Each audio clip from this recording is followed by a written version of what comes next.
Hello guys, some information here. I'm gonna show you how to remove the battery on a BMW remote. Right in the back there is a button. You're just gonna push it and pull where the spare key is. It comes really easy. So, and then right here in the back there is two lip that comes out. Not the big one, the small ones. You'll see it. So we're just gonna pull that thing out.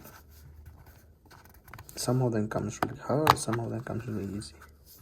So it's already out. The battery is right there. With a screwdriver or something that you have, gently, you're just gonna pull it out. And then the battery's out. So the battery number is CR2450, 3 volts. So after replacing the battery with a new one, just gonna stick it back in and then put this thing back. First we're gonna push it right here on the top and then push in the middle, and then the spare key. That's it. So thank you for watching. Take care.